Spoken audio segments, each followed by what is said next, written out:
Hello, and welcome to another episode of Roots and Hoots, a podcast project produced by the Legacy of Hope Foundation. Since 2020, we've been gathering, laughing, learning hard truths, and sharing in community conversations with Indigenous peoples across Turtle Island. Each episode, we learn something new, and we're excited to be sharing this journey with you. Roots and Hoots is about connecting with and celebrating Indigenous peoples' contributions to their fields of study, work, and cultures. We also speak with allies who share how they are furthering the work of reconciliation in Canada. To learn more about the Legacy of Hope Foundation and the work that we do, please visit legacyofhope.ca.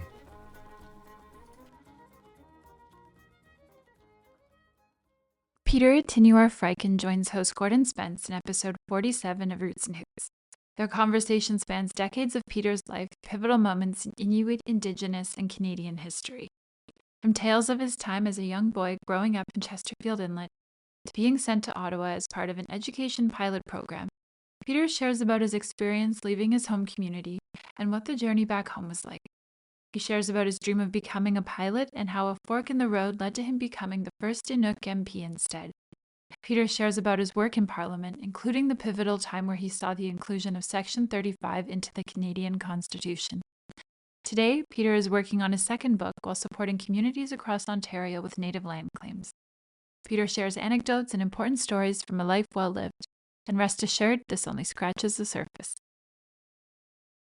Hello and welcome to this podcast of Indigenous Roots and Hoots. I'm Gordon Spence, your host, and today my guest is Peter Ittinuar Freuchen from Rankin Inlet, now living in Ontario. Maybe, Peter, we can start by just talking a bit about your background, where you're from, and a bit about your family. I am originally from the far north, now Nunavut, born in a place called Chesterfield Inlet, Igluligatuk, which was basically the hub of the what was then called the Keewatin, now called the Kivadlik. It's just north of Rankin Inlet. And born there in 1950 and caught the tail end of the dog team era and people still living in igloos. And so that's where I grew up for the first 7 years of my life. And then we moved to Rankin Inlet when my dad went from being a special constable with the RCMP to working in the mine because they paid so much better. And that mine was interesting in Rankin Inlet in of itself as a story. What kind of mine was it? Oh, nickel mine. Nickel mine. It was in a Rankin Inlet nickel mine, it was called. And literally, Inuit drove there by a dog team and overnight were dressed in mining clothes and started to work underground or above ground. And because there was a progressive kind of manager named Andy Easton who, against all advice of governments and mining companies, wanted to hire Inuit and taught them to be drillers, explosives people, heavy equipment operators, carpenters. And now there's a gold mine near Rankin, about 14 kilometers away, and many people are employed there. How big is Rankin Inlet? How many people live there? Well, at the time, it started from zero. It was not. It was nomadically in the traditional historical days. People would go there to fish during certain times of the year, but then move away other times of the year. And so you can see the old saputid or the fishing weirs where stones are placed in a river and fish go in and they can't get out, and then the Inuit would catch them with kakivite or the fish spear. Right. And so nobody lived there permanently prior to the mine. And then so from zero to right now, I think there's about 3,500 people.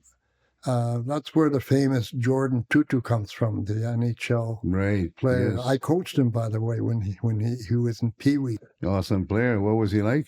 He was a good player. His father was a better player. Yeah, I met Barney. Barney Tutu, Yeah. He played a couple of games with the Edmonton Oilers and decided he didn't want to stay down south. So oh, really? He refused and he scored some goals and put some guys over the boards. Yeah. Barney was 5'6" every which way you looked, and strong as a bull, and shifty and fast. But Jordan and his late brother Terence were extremely hardworking young students on the ice, and I think they were. In fact, I coached them for a year. Mm-hmm. And there were one or two other kids who were a little more talented, but no, Jordan and Terence never smiled on the ice. They worked just as hard as they could, and Jordan worked his way into the NHL. Yeah. Yes. I've been trying to get him on this podcast for some time, so it's just it'd be really interesting to talk to him. You and a few other young Inuit boys were sent south to attend school at an early age. Talk a little bit about that. What was the purpose behind all that? The reason behind that is both complex and simple. In 1960, the Diefenbaker government repealed parts of the Dominion Act of Canada, which prohibited Inuit and other Aboriginals or Indigenous people from being able to participate in politics in Canada. These people, the Inuit and other, did not have the right to vote, did not have the right to participate in the political arena. So when that was removed in 1960, it dominoed a few other policies that the federal government had to act on. One of which was, well, we've got all these newly minted Canadians in the far north. Mm-hmm. How are we going to educate them? And are they educatable? Yeah. If I can coin a term like that. Yeah, okay. They really did not know whether Inuit had the capacity or the capability or the ability to be educated in the same way as Southern Canadians. And so... so this was before you had schools and communities in the north, right? Well, they had schools. They had some schools, but they were minimally constructed, sometimes run by either an Anglican or a Roman Catholic church. And Chesterfield Inlet had a federal day school, but which most of the teachers were nuns. Yeah. Rankin Inlet had a federal day school. This was an era, 1960, 61, etc., when some kids started school at 14 years old without a word of English to their vocabulary. So this was a very strange situation. But the question for the federal government at the time, after having found out that they had to develop an overall policy for educating Inuit, they decided to run a bit of an experiment. Some people call it a social experiment. And they sent a man named Gordon Devitt up throughout the north, doing IQ tests at different schools, right from Inuvik right across to northern Quebec. And so what happened was they selected 3 boys to go down south, live with an urban middle-class family, and attend a public school, unheard of prior to that time, to see if these 3 boys, they didn't necessarily have to be boys, but it just happened that way. Yeah. They selected the 3 boys. And the boys went to Ottawa and lived with middle-class families in the suburban area of West Ottawa, and attended public schools, J.H. Putnam, to be precise, and to see if they could compete.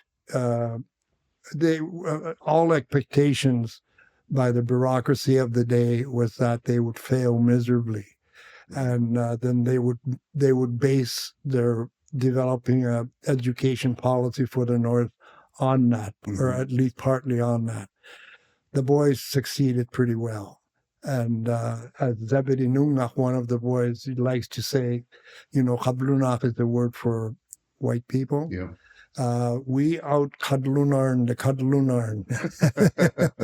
And so based on that, they decided that eventually schools would have to be built up north, but they also they also started to bring the brighter of kids up north, people of an equitable age to grade ratio with students in the south, and brought many of them to Ottawa, to Winnipeg, and put them in homes following that experiment.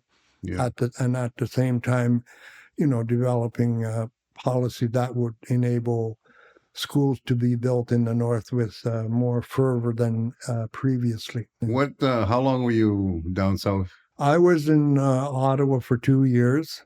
Eric Tiolnap was in Ottawa for 2 years. Mhm. Zebedee was in Ottawa for 6 years. 6 years. Yeah. Yes. And What grade did you start at when you came to Ottawa? What Pardon? grade? we started at 6 and then 7. And we were a bit behind because of up north. It was the way it was. But we weren't so far behind that we weren't in the same age groups as our peers in the schools. We participated in hockey, baseball, judo, took piano and guitar lessons, and Wow. and so a real middle class upbringing for a while. Yeah. And as well, our foster parents, as they were called, they were middle class, so they taught you to eat with, take meals with etiquette. Right. Yeah. Previously we had eaten with our fingers and a knife on the and floor. that was basically it. So how did you find living with white people? Well, a lot of words can describe. It was lonesome. It was square. It was orderly, disciplined in a way that we had not known before. Yeah. Curfews, serious homework, English all the time. That's one of the things too. We weren't allowed to speak our own language, Eskimo or Inuk, in the presence of other people. Yeah. And so we wouldn't be by ourselves, but we were able to write. At this age, all three of us were able to write in syllabics, which is one of the two forms of writing Inuktitut language. And so we were able to write letters to our parents, and they were able to write to us. Yeah. But which was far between. You'd receive a letter maybe twice a year. Right. Yeah. And there were no telephones, there were no radios, there were no. There's no communication of any kind whatsoever. And I remember my mother was telling Zebedee and myself one time that she was in hospital in Churchill, and CBC went around recording people in the hospitals to say something to their families up north through CBC radio. Right. And she didn't know where in the south I was. It was a nebulous area for her. And so she sent a message to me through radio. I've never heard it, but she did. She did say that. But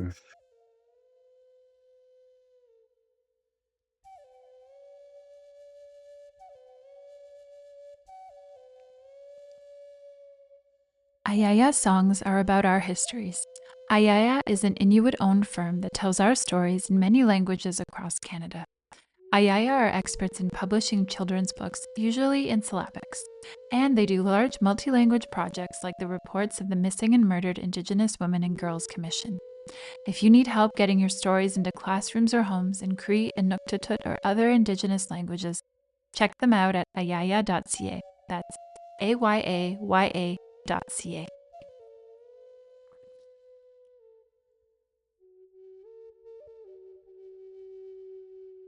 So it was difficult, but also when you're a kid, you're malleable, you're resilient, you adapt very quickly. Right.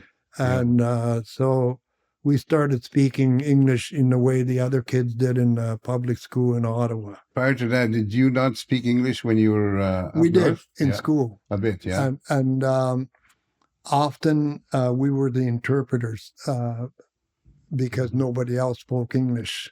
Right. So we'd interpret for adult people, whites and Inuit. How did you find mingling with the with the non-Indigenous kids in the schools that you attended to. What was that like? It was, I had to be pushed into this first classroom. I Yeah. was so scared.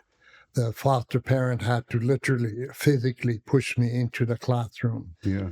And of course, the kids in the classroom had been forewarned by the teacher and by the principal. Yeah. We were having 2 Eskimo kids come into the classroom, be nice, etc.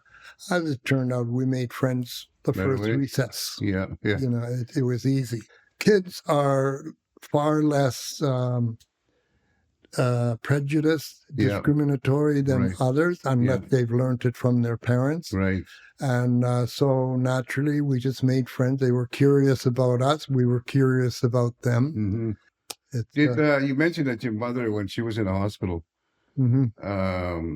when doing the recording on CBC, she didn't know where you were. Here, Did the government ask your parents' permission, or did they just no, did this on their own? my mother was away in tuberculosis sanatorium from 1953 on for a number of years, and so she was on and off again in Rankin Inlet.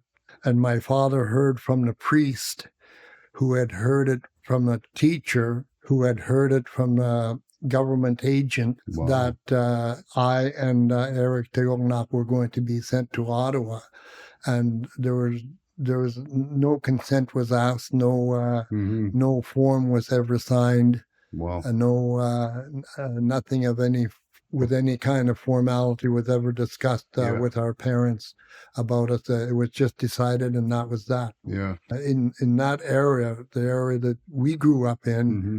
people of European descent had a priori superiority, Yeah. Yeah. a perfunctory powerfulness that gave them power over Inuit with no questions asked. Right. And so they just did it. Yeah. How has this experiment? How has it affected you over the years? As you may know, all 3 of us in some way succeeded. Zebedee became president of Makivik Corporation. Eric Teognak became president of the Inuit Tapileksit of Canada, now Inuit Tapilek Kanatami. Mm-hmm. I became a member of parliament for a couple of years. But I think subconsciously, one of the ways it affected us in the early years was going back up north and reverse racism, which is ugly. Yeah. And far more hurtful than... What do you mean by that? Okay, your own people being racist towards you because they're accusing you of being white. Right, yeah. So you're white now, eh? You Okay. can't do anything. You Yeah. can't, et cetera, et cetera. Yeah. And so that affected us, all 3 of us, for a while. It made it very difficult. Being away from our families, if we were children, so if some adult down in Ottawa somewhere decided to give us a whack on the head, and which I got a few times, or said some demeaning sort of thing, you couldn't run to your father, you couldn't run to your uncle or aunt or mother or Yeah. friends, and you had nobody to run to except each other. So psychologically, I think that affected us later in life. Yeah. And all three of us have had our ups and downs, and I think to this day it's I at least and have been psychologically examined recently in the last year or two Mm-hmm. by a psychologist as part of the case on the experimental Eskimos. Mm-hmm. And I don't know what his assessment is, Yeah. but I think there was damage, Yeah. whether we knew it or not. I attended school in the South as well, partly with residential schools and partly living with non-Indigenous families. Oh. And this carried on for a number of years, starting probably from, I went for a number of years. But I found that it was harder for me to stay home, like on the reserve when I came home, you know. Yeah. And the longer I stayed away, the more difficult it became for me when I came home to stay home. So, that kind of affected me that way, that I was not able to this day, I don't think I could live on the reserves. The disparities are immense.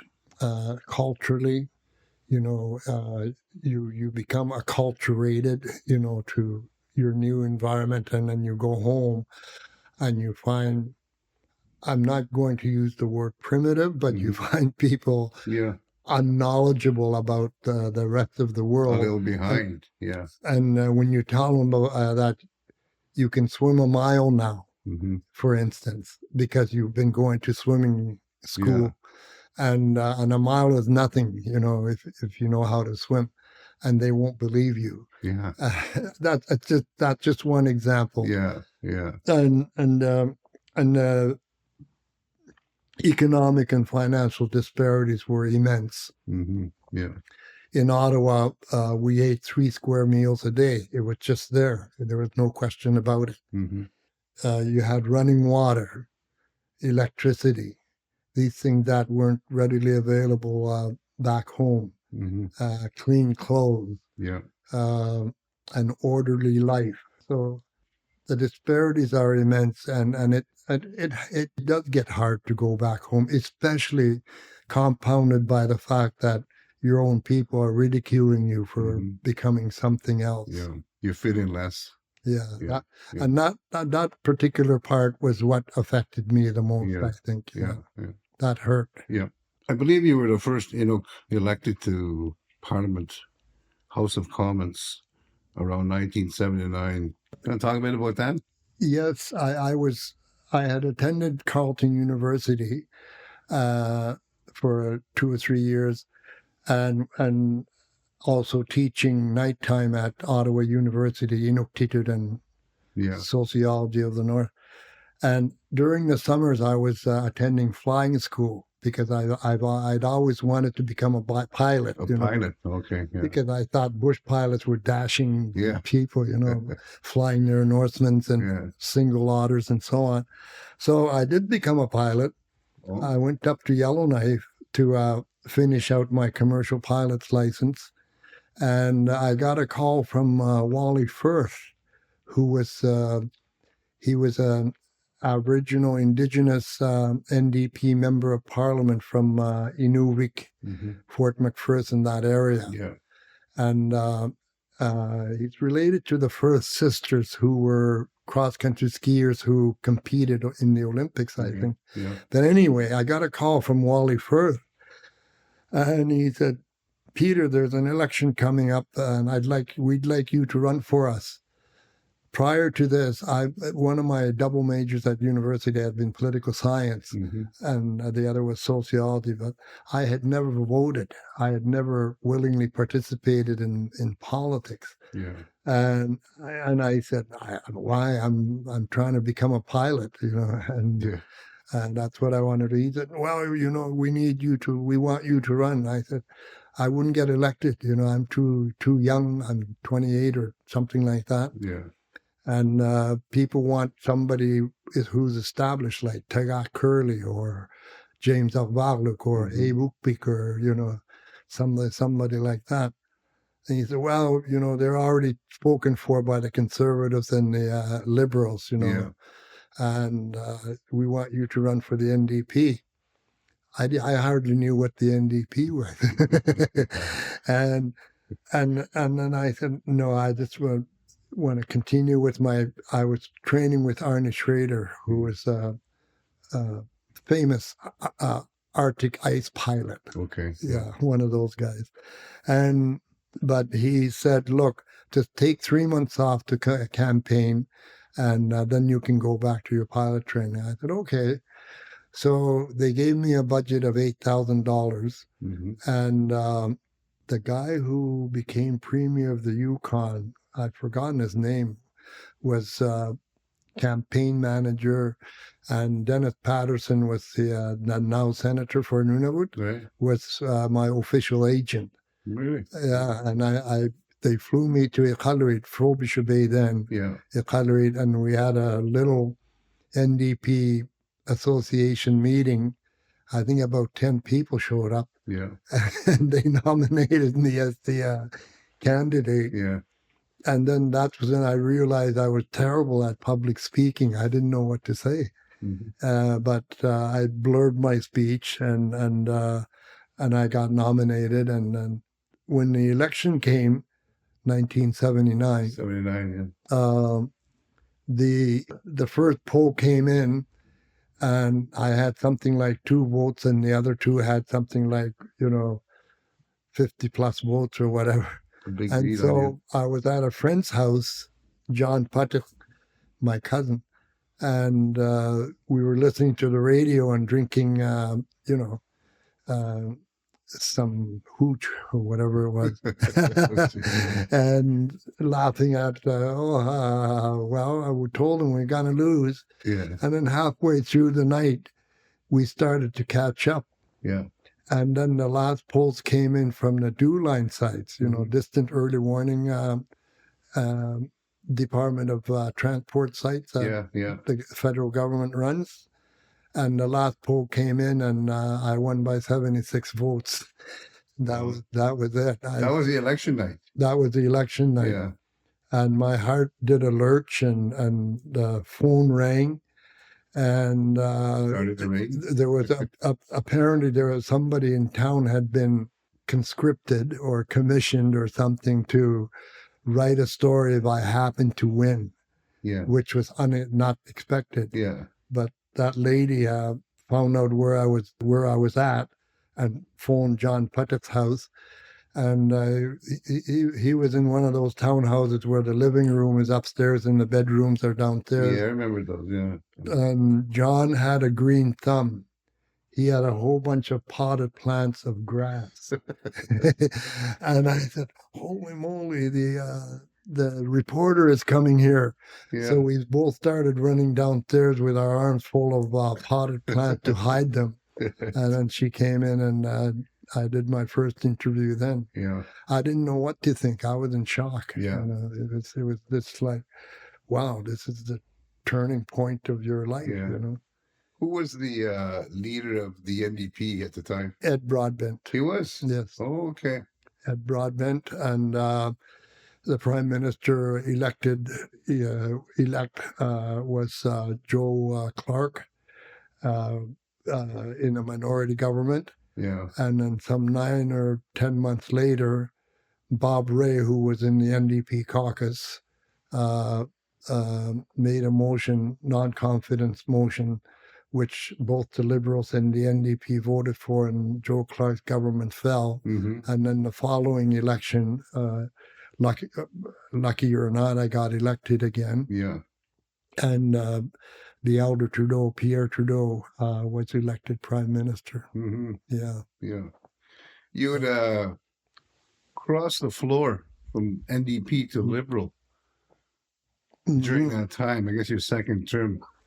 What was the reason for that? In my first maiden speech in 1979, I described a concept called Nunavut, and which was just forming in the minds of the Inuit intellectuals, if you will, Tegak Curley, and which included all of the regions that now have comprehensive claims agreements. And at one time, the concept of Nunavut was to be inclusive of all these regions. And then the first to fall off was Samrati and Cope, mm-hmm. Committee for the Original Peoples Entitlement, now called the IDIRG or whatever. The Inuvialuit region. They fell off, and then Labrador fell off, and then Quebec fell off, so Nunavut became what it is now today. And at the time I mentioned that we were still discussing, we were using words like secession, and or do we enter the Confederation of Canada? Or do we? What do we see it as? Mm-hmm. But I mentioned the concept in my maiden speech. I never got a lot of support from the NDP about it. In fact, Ed Broadbent laughed at me outright when I mentioned it, as if it would never happen. It was such a far-fetched idea. Right. And then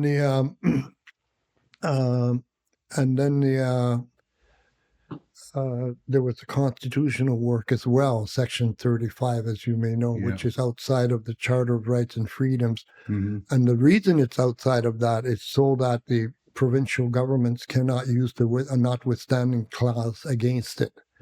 I made a motion in the Joint House of Commons and Senate Committee on the Constitution, chaired by Serge Joyal, and John Freuchen. I'm not dropping names here. These are the people around with I worked. John Freuchen was then Solicitor General. And when that section was first proposed, John Freuchen and I had an argument about who should move it. He wanted because whoever moved it was making a little bit of history. Right. And there were four of us who stood around: John Freuchen, Harry Daniels, the Métis leader, Sven Robinson, another NDP member, and myself. I remember that guy. Yeah, and we had an argument about two items. One was, do we include Métis in that section? Right. Because at the time, we knew who the Indians, as we said in those days, were, who the Eskimos were, as we said in those days. But the Métis, there was still some question about identity. Ethnogenesis was not a word commonly used in those days, but Harry Daniels, Smokey Briere, and others had made very compelling interventions to the Joint Committee on who they were, and I argued for it. And John Freuchen phoned his boss, Pierre Trudeau, and he got the okay. And then when it came time to discuss who would make the motion, John Freuchen said to me, "Well, Peter, I am the Solicitor General. I am the government. I make the motion." And I said, "Well, John, I'm an Eskimo. I'm the only Eskimo on the committee. You know, I'll make the motion, okay? Just be a little generous for a change." So I made the motion. It was agreed to by all three parties of the two houses, the bicameral houses. And at one point, the Alberta Premier, I think it was Peter Lougheed, and the Saskatchewan Premier killed it. And then it was reinstated during the Premier's conferences on the Constitution. Right. But that's how that started. And then when those things were done, I thought, you know what? I'm getting more help from the Liberals than I am from my own NDP. In fact, Ed Broadbent called me before I made the motion, telling me not to make the motion because the NDP would not get credit for it. Only I would. Wow. And I thought, that's crazy. You know what? And then the idea of Nunavut, the Tungavik Federation of Nunavut started negotiations with the federal government. Tom Malloy was the federal negotiator. He's passed away now, bless his soul. And so a boundary had to be decided on between East and West, and that was going to be a hard road to hoe. Right. And so an agreement was made, and Mark Lalonde, Minister of Energy and Finance, etc., senior cabinet minister, John Munro, who was the Indian Affairs Minister, and some others were calling me and enticing me to cross the floor, and I was very undecided, you know, because it's a hard decision to make. People wouldn't understand, but we finally came to an agreement on a process to form a boundary that would be eventually enacted to partitioned the Northwest Territories into 2 territories. Mm-hmm. And that was the final straw. I crossed the floor because I had support for that. Yeah. And so that was the reasoning behind crossing the floor. When people hear you say cross the floor, the way the House of Commons is situated, did you literally have to cross the floor, or well, I suppose it could be done, but no. What happens is it's behind the scenes. You make the decision. The morning the news came out that I was crossing the floor, I was in my constituency office in the Cutlery. I got a call, at 7 a.m. from Ed Broadbent. I'm very unhappy with you, et cetera, et cetera, et cetera. Yeah. And I said, well, you might have wanted to listen to me a little bit more instead of your inner circle, sanctum sanctorum. And then 2 minutes later, literally, I got a call from Prime Minister Trudeau welcoming me to the Liberal caucus. Pierre Trudeau. Pierre Trudeau, not Justin. And that was that. And then I went back to Ottawa, and I was assigned a seat on the Liberal side of the House. And I walked in. I barely remember walking in. I was shaking with fear, And I walked in, and I heard all this roaring and a very quiet on the other side. Yeah. And the people on the Liberal side were clapping, and all of a sudden Pierre Trudeau was beside me shaking my hand. Yeah. And then I sat down, and I was a Liberal Member of Parliament. What was your relationship like with Pierre Trudeau? Pretty close. Close. I mean, he was always accessible to me. If I wanted something, he was there. He was if he was available, he would talk to me, and we took a trip across the north from Inuk to northern Quebec. Part of it camping, part of it visiting communities, and Justin was 11, I think, at the time, or 10 or 11. He was on the trip? Yes, and so were the other 2 boys. Michelle is gone now. Yeah. And Sasha? so it was, and even after Pierre Trudeau and I were both out of politics, we'd phone each other every so often. Mm-hmm. And so essentially we remained friends. If Nunavut wanted something, I had pretty full access to the Prime Minister's office to see it. And there were a few things. That old yellow terminal building in Iqaluit is one of the little things. Okay. Another thing was I said to Pierre Trudeau at one time, the writing alignments in the map alignments in northern Quebec means that the Inuit of Nunavik, now Nunavik, their vote does not matter one little bit, because the whole of Nunavik population is smaller than Shefferville. Yeah. So they will always vote somebody from the south. But if you appointed a federal senator from northern Quebec, they'd at least have some federal representation. It wouldn't be a member of parliament, but a senator is better than nothing. Right. So on that advice, eventually he appointed Charlie Watt, who became senator for some 30-odd years. Right. And he had been my first choice. Yeah. There was another one. There were Mary Simon, now the Governor General, was under consideration. Markar Gordon, bless his soul, was under consideration. Zebedee Nungac was under consideration. They were top players in the whole Makivik scheme of things, but Trudeau himself made the final arbiter and decided on Charlie Watt.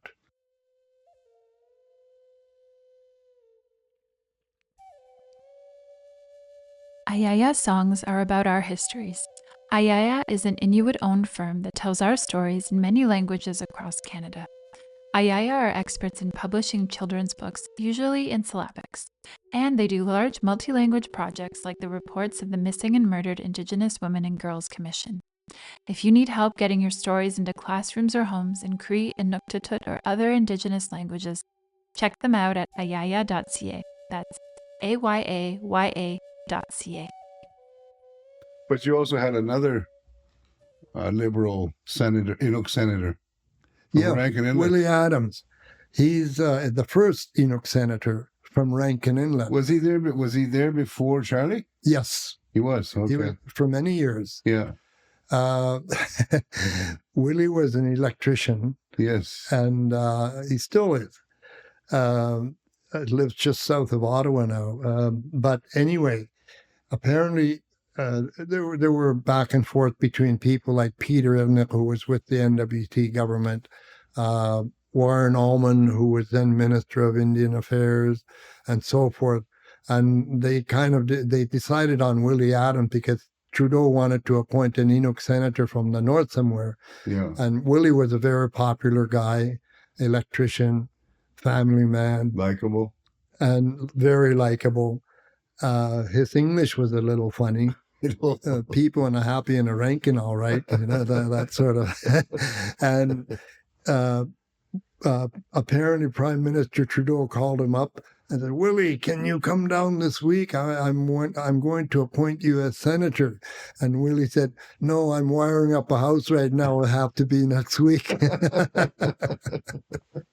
Yeah, it's incredible how you can recall these names so easily that, you mentioned them that I had totally forgotten some of these guys, that you also wrote a book about a few years back about your life in general. Mm-hmm. And also you mentioned that you're currently writing a book right now and it's a work in progress. You want to talk a little bit about that? Or the first book called Teach an Eskimo How to Read. The book is a soft sell on my life. Mm-hmm. When I say soft sell, it's a soft version because these series of books were for college and schools and so forth. So yeah, and I was asked to be one of the people, along with John Amawalik, Paul Kwasa, James Alvarluk, to do a book. So. Yeah. Terry Rodon, professor from Laval University, and people at Nunavut Siwnik, Murray Angus, and now the premier of Nunavut, PJ Akaro, and Terry, and I sat down. I basically talked for 3 days, nonstop, and that's how that book came about. Mm-hmm. That's why it says Conversations with Peter Ittinuar Freuchen. And so that was that version. The book I've been meaning to write for a long, long time, and I call it the Shamanism and the Art of Parliamentary Procedure, which is a take on a book that used to be called Zen and the Art of Motorcycle Maintenance for lots of people. Yes. And this one is a real tell-all. That is, there's no holding back. Mm-hmm. This is the real version. This is the commercial version. The real story. The real story. About Peter. About Peter and what went on here and there. Yeah. Some of it is good, some of it is bad. Yeah. Nowadays, a lot of movies are based on books, and, this is something I have a little bit in mind now. Not because I'm how do you say, Piusuriok. Inuktitut Piusuriok, conceited, prideful. It's not that. It's just that this is a story worth telling, and it includes many of the names that I've mentioned already in this interview, and many others that I haven't yet. But this would be the real story, I think, and it would be worth telling through the video medium. And so that's what I'm working on, and I hope to, have a draft by, I would think in about 6-8 months. Yeah. Yeah. Well, I've started it. Yeah. It's coming. Some days it flows. Some days you're blanked. That's the challenge, I guess, of writing a book. Many people have asked me to continue writing it, not the least of which Dennis Patterson, Robert Eno, who I brought up north when he was a student of mine at Ottawa U. Other people said, look, this is important. You've got to get it down. So I am trying to work on it. The ICC, the Inuit Circumpolar Conference organization, represents Inuit from several countries, including Canada, the United States, Greenland, and Russia. What's the main purpose of the ICC, and how often, where does it meet? Well, the Inuit Circumpolar Conference was a concept conceived by one Eben Hobson from what was then Point Barrow on the north slope of Alaska. Yeah. Now called Utqiagvik, I think. Mm-hmm. Eben Hobson was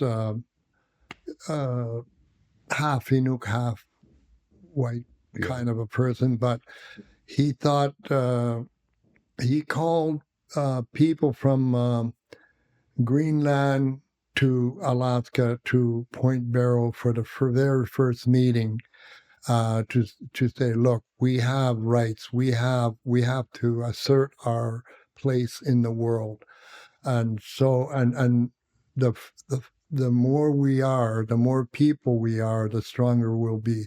The premise behind the Inuit Circumpolar Conference, they've met more or less annually from then on. It's changed, as all organizations do. My first ICC meeting was in Nuuk, Greenland, and I chaired the resolutions committee for that when I had just become an MP. Yeah. And so it's an important organization. The more people you are, Inuit number less than 200,000 globally. Yeah. Like we're very, very few. Yeah, yeah. But we occupy a large geographic area. An important one, too. An important one in a number of ways, strategically, militarily. Many resources, both non-renewable and renewable. The environment. The environment. Global warming. It's important in many ways. Yes. And the people that are living there are the stewards of that environment. Yeah. And they've lived there all their life. They know how to live there. They enjoy it there. And they deserve to be, compensated for keeping that environment as clean as possible. Yeah. And so it's an important organization. During my time as an MP, it was really, really difficult to get any Russian delegation. They weren't allowed to come, but included Canada, the USA, Greenland. The Sami were joined. Sami from where? Sami from Norway. Well, so they're part of it now? Yeah, they have been for a long, long time. Oh, I didn't know that. At least maybe ex officio, I'm not sure, but they wanted to join. There was resistance from some quarters of the Inuit delegation because they said, oh, they're white, they're not Eskimo. Which is the wrong approach, I thought. It's and now the Yupik, I think, are becoming part of it. And there have been Siberian delegate, but I'm not sure whether they're still. I was in Nome recently, a couple months ago, Nome, Alaska, and there were by boat.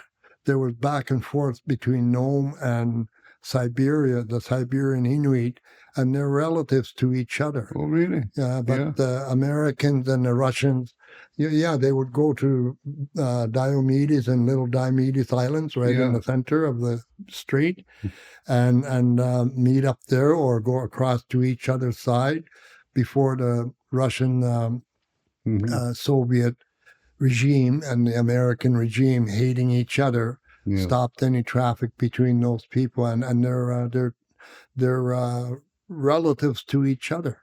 Yeah. Yeah. It should be noted for our listeners that Canada, USA, Greenland, and Russia have all Inuit people living in all those countries. And numbering less than 200,000 total. Right, yeah. Which is pretty amazing if you think of it. Absolutely, yeah. And very resilient and strong and ingenious, and, to live in that part of the world, you have to be really strong in many ways, right? In the last 30 years, though, there have been growing pains. Yeah. And maybe that's a conversation for another day. Right, yeah. Well, we're getting close to the end of this podcast. Peter, I just wanted to ask you a couple more questions. Okay. You also did some work with the First Nations people in Northern Ontario. What stands out the most about that period of time in your life? Extremely educational for me personally. Difficult in some ways to see what I was seeing, and very gratifying because of how I was treated. I worked with Anishinaabe, Ojibwe people from Lac LaCroix, for instance, and Northern Ontario, Ottawa, Piscat, Casablanca. I was a negotiator on land-related matters for the Ontario government for close to 20 years. Mm-hmm. And, you're given files. There's some 150 plus claims going on, mostly land-related only. Only one comprehensive claim, I think, involving the Algonquin north of Ottawa, that huge area. I worked on land-related matters only, and usually related to treaty obligations that were not met at the time of treaty. Yeah. There was a formula in treaties, where a ban, they were called bans, would be allotted this size of land based on the numbers of people they had in the ban, which amounted to the easy equation is 128 acres per person, man, woman, and child. Mm-hmm. That's the easy way to say it. Yeah. In Treaty 9, both Treaty 9 areas and the other TLE, we call them TLE, Treaty Land Entitlement Claims. Right.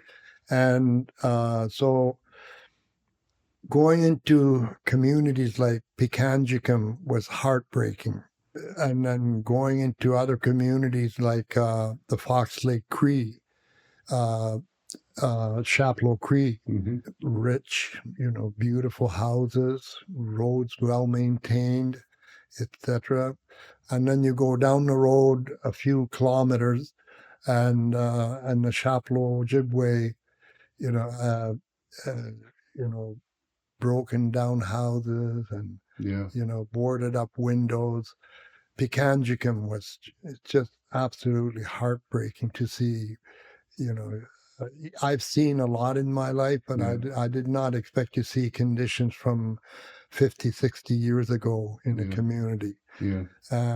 The Ottawa Piscat were moved there on flood-prone lands, even though they tried to tell the federal agent of the day, we can't move here, we're going to get flooded every year, which they do. Mm-hmm. And so my job was to try and find them land and work with them on lands upriver a little bit on higher ground. And they were moved for religious reasons from Albany because of Anglican and Roman Catholic animosity that had developed denominationally, systematically between people, relatives, because on religious grounds. So the federal government moved them for those reasons. This is education that's not taught in schools, and it should be. Yeah. That's a tiny scratch of what we saw, what we heard, what it was like to work with Northern Ontario, in some cases Western Ontario communities. Mm-hmm. Yeah. The word reconciliation has been the buzzword recently in our country. What is your view on this, and what do you think we have to do to achieve reconciliation? Okay, what are we reconciling exactly? That's my question, because reconciliation means that at some point in the past, things were equal, things were good, things were there was parity. Yeah. There was no doctrine of discovery. Although it was never legally enacted in Canada, it still affected us because it was enacted in the States legally. And a 1493 anarchic doctrine that has no place in the modern world, but it was carried into the 19th century and even into the 20th century, where it wasn't until 1960 that we were able to vote in and participate in politics in Canada. Yeah. The Indian Act forbade legal representation for Indigenous people prior to the late 1950s. You couldn't have collateral and go to a bank. So they made it so that Indigenous people could not get affluent in any way. So they kept them down. Never mind the fact that they put them on reserves. Which still exists today. So what are we reconciling? Are we reconciling a situation that means that there was parity at one time in our history? So I think it's the wrong word. It probably is the wrong word. Yeah. I think it's the wrong word. If we mean reconciling a parity that was never there, and we reconcile to the point where there is parity in our societies, and these are different societies. Yeah. The European came to Canada and the U.S. with a perfunctory superiority complex.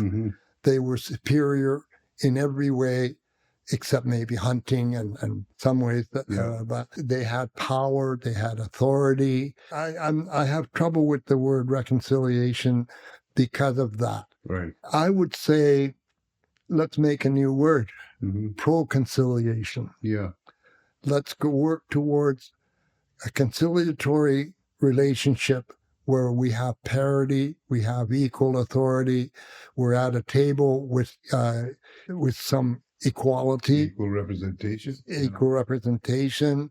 And so that word troubles me somewhat. And I think it's misunderstood by people to mean something that it doesn't really mean semantically, right, by definition. Yeah. Let's understand what the word means, and then I would suggest pro-conciliation as a new word. Yeah. And work towards a relationship that is equal. Yeah. With parity. You are now retired and enjoying a more stress-free lifestyle. What do you enjoy doing now in your time? Well, this summer I had a summer gig this summer. I went on a Norwegian ship called the MS Fridtjof Nansen, an expedition cruise ship, as a guest lecturer. Yeah. Went on ship from Reykjavik, Iceland, through parts of Greenland, landed in Pawn Inlet, Joe Haven, Cambridge Bay, and on around North Slope down to Nome, Alaska, through the Northwest Passage, right, for 28 days. So that was a nice summer gig. Yeah, that's good. I guest lecture now and again at some universities and schools. Yeah. Somehow my book got out into the little town I'm in now, Hawkesbury, and the school board there is apparently asking me to come and speak at the school. Okay. As we mentioned, I'm working on this book. I was working on a movie with a partner from the States about my grandfather, Peter Freuchen, who was, there was a recent book that came out about him published in 2023, Wanderlust, about his life, because he was an interesting man in his own right, an explorer, and wrote some 30 books. So I'm busy enough. I like my days off. I like sleeping in. It took a while to be able to sleep in when you retire. Generally speaking, I enjoy life. I'm close to family, and I really, really liked that summer gig I had. The ship thing. But I also enjoy giving presentations and lectures and the odd panel discussion here and there if they come around. Roots and Hoots, being on Roots and Hoots. Yes. We've been talking to, I've been talking to Peter Ittinuar Freuchen, originally from Rankin Inlet. And I want to thank you, Peter, for joining me today on behalf of Legacy Hope Foundation. Thank you. And Roots and Hoots. Thank you very much, Gordon. It's been a pleasure. Yeah, it has. Nakumik. Ilali.